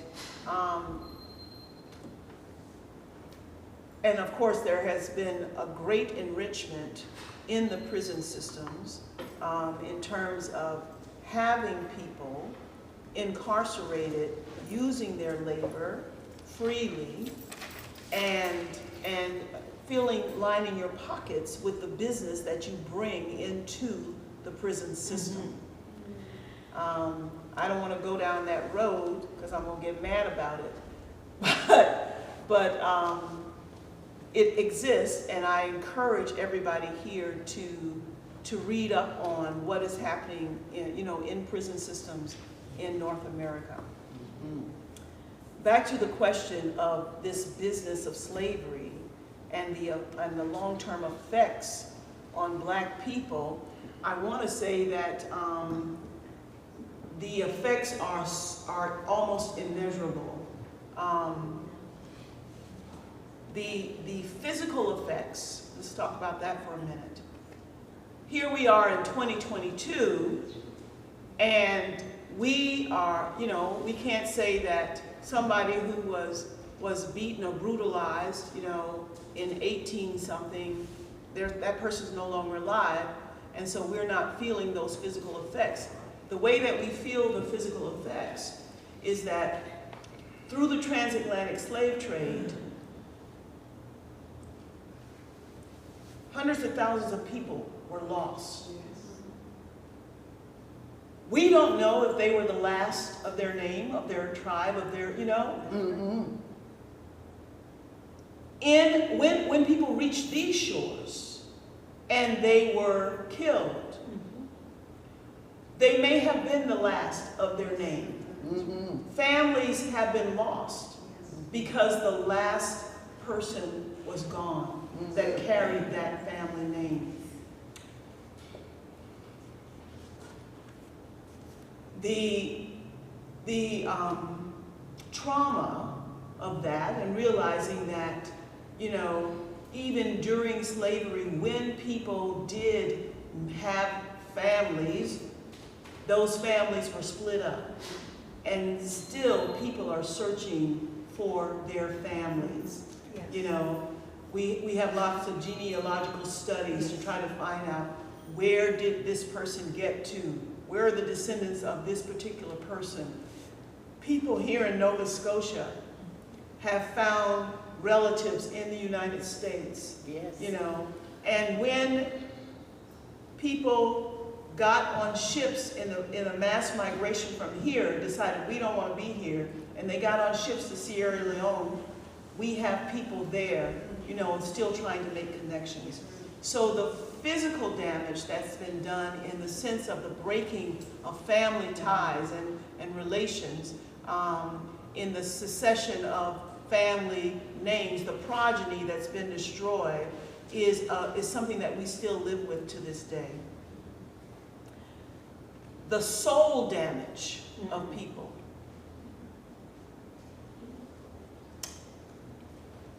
The self-esteem issues that have plagued us for many centuries because of messaging that has been internalized and passed on from generation to generation in terms of not being good enough, of not being worthy, of not being first citizens.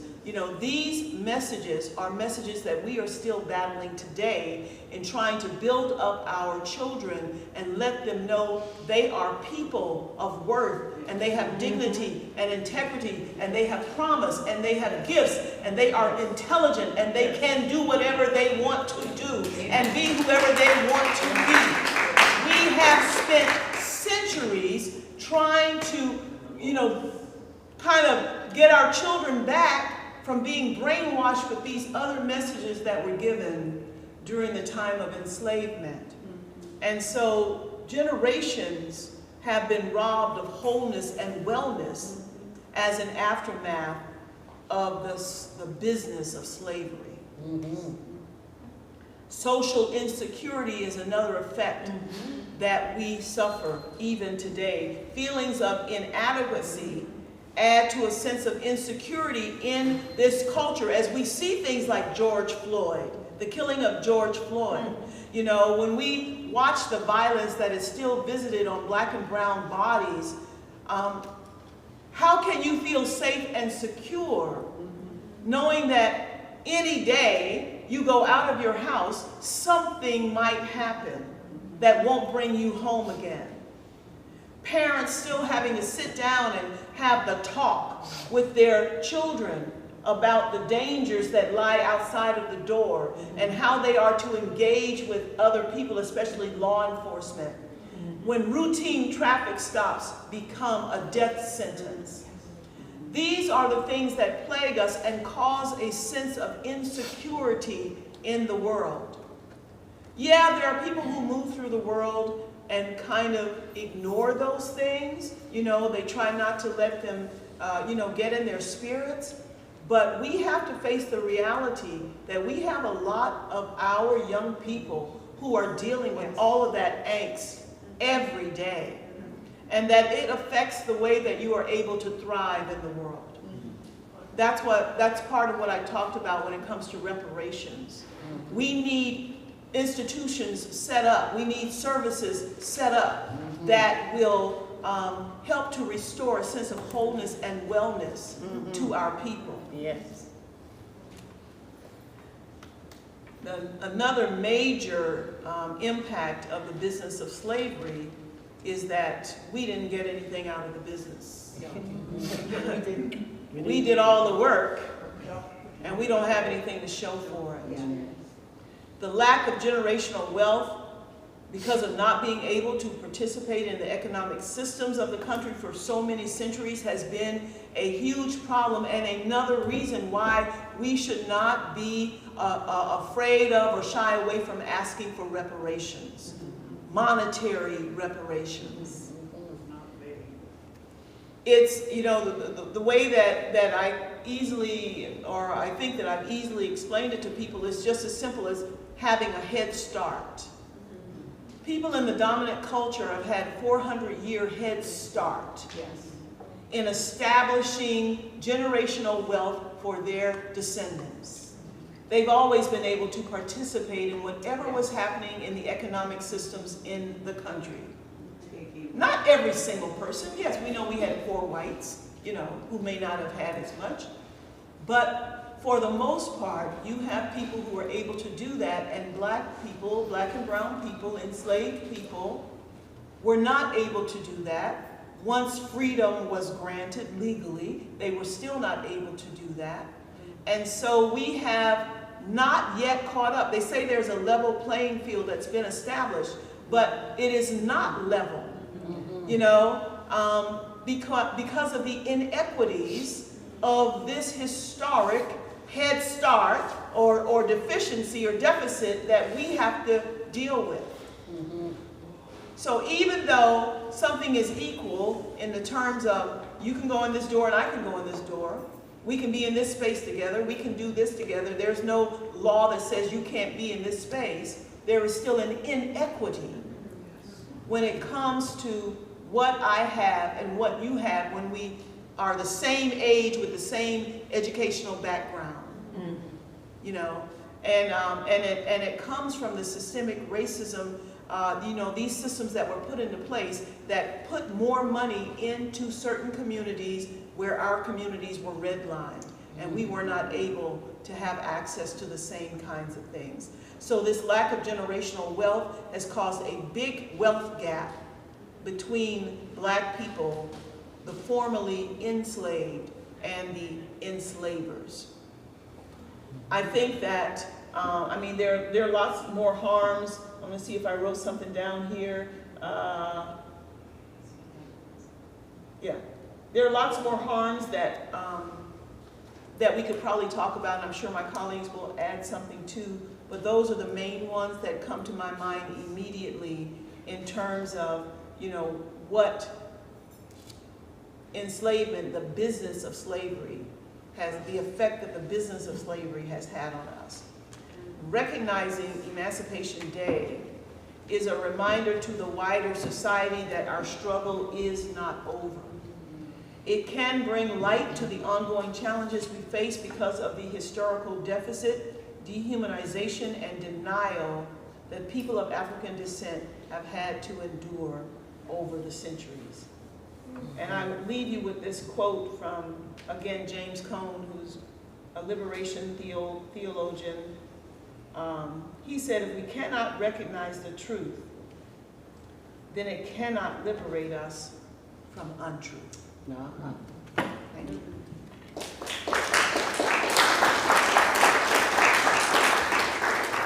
Panelists, do you have any, I guess, brief points of or comments or brief points of discussion that you would like to bring forward with regards to Dr. Britton's response to those two questions?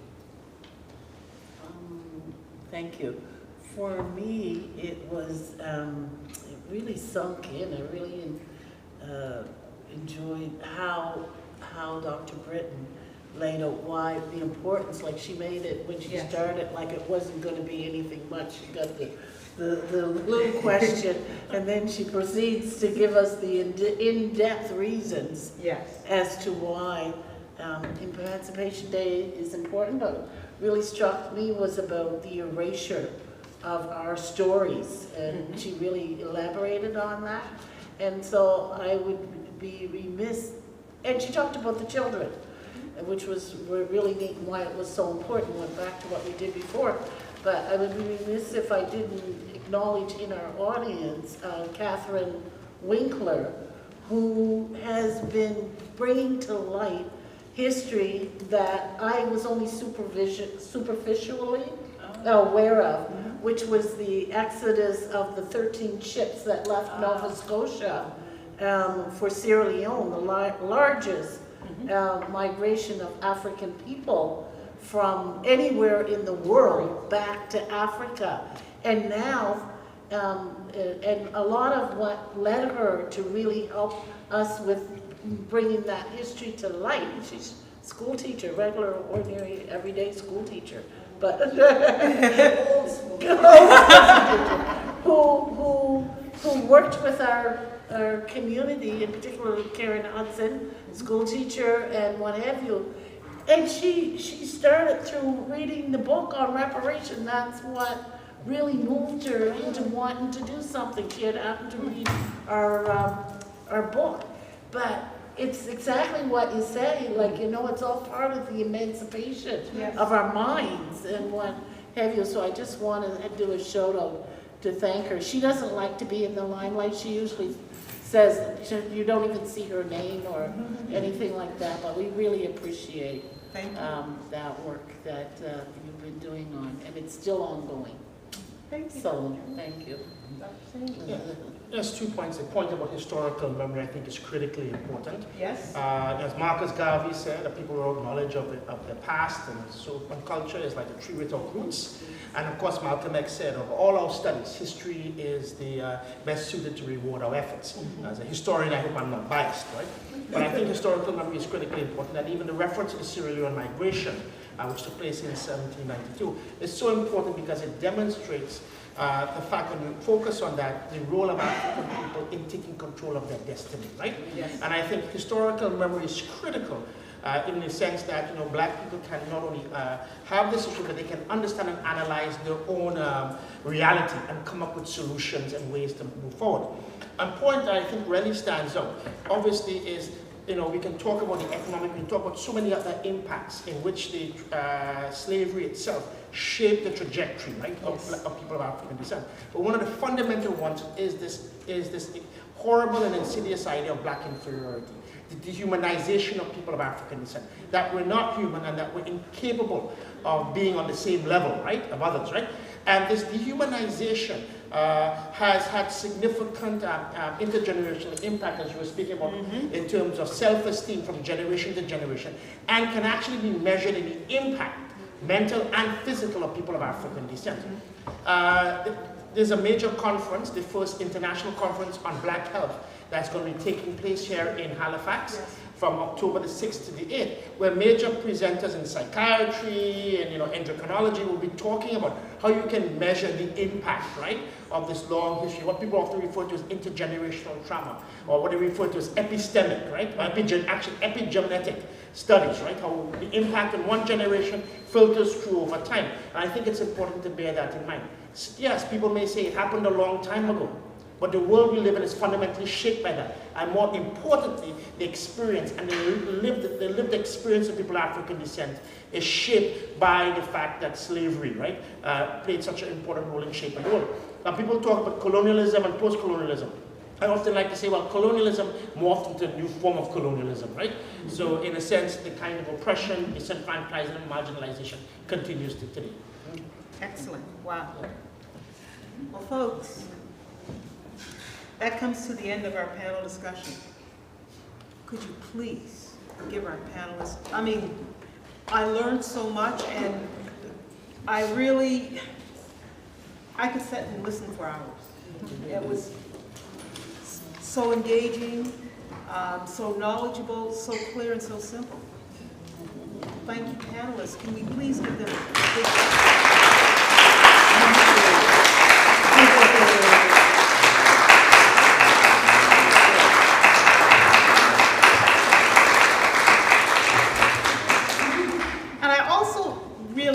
give a shout out to the Executive Director of the Black Culture Center, Russell, who he put these questions together.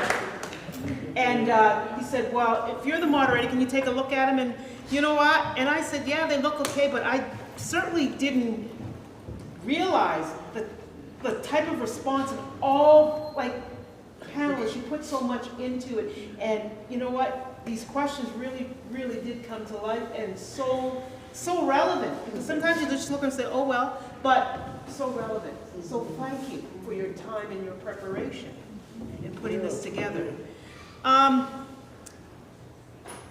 As we close, I want to thank and acknowledge all of those who participated in this event. Our audience members, thank you.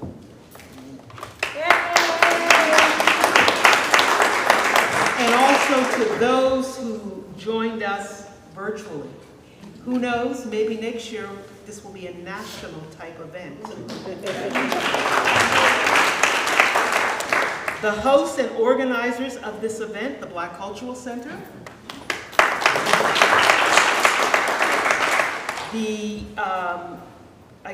greetings that we received, so appropriate, from Senator Rhonda Thomas Bernard, Peter Flegel, and also the Executive Director of Anti-Racism Secretariat, and also Dwayne Provo, the Assistant Deputy Minister of African Nova Scotian Affairs. I want to thank Esther Medley, who,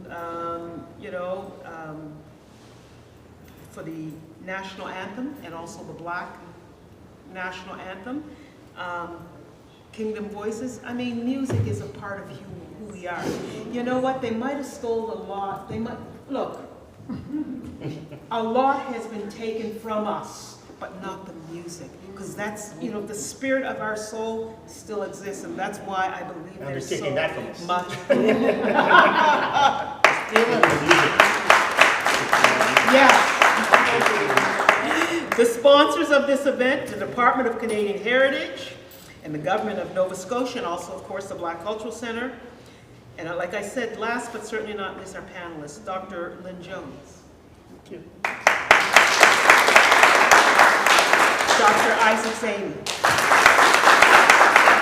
Reverend Dr. Rhonda Britton. I really found your discussion and your perspectives informative and enlightening. Thank you for even challenging us to recognize that, you know what, we got to do more. You know what? We got to get moving. We got to do more. Finally, on August 1st of each year, let us as Canadians represent. What do I mean by that? Let us reflect. Let us educate. Let us participate. Let us resonate. Let us engage. Let us showcase. Let us network and tell in this ongoing fight, and it is ongoing, an ongoing fight against anti-Black racism and discrimination. The movie said, are we there yet? By no means. But you know what? We continue to make steps and strides in the right direction. One of the things that really resonated from these discussions and from our panel today was the R word, reparations. It's time. It's time that this, the slavery and what it's the impact on us, it's time that it's brought to light. And you know, no stone is left uncovered. We can't hide this any longer. So I want to thank you for your time. Please. And thank you for your gracious and Thank you.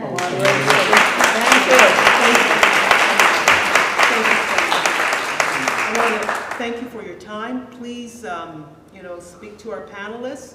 There's a wonderful presentation of, there's a reception with some wonderful food. Sorry, folks online, can't help you. And also, take the time also to speak, if you can, to Senator Dr. Donald Oliver, a wealth of experience, who's been involved at a very, very, very senior level and knows all about the fight and the struggle. I want to thank you. Have a great day. And you know something? God willing, we'll see you again next year. Yes.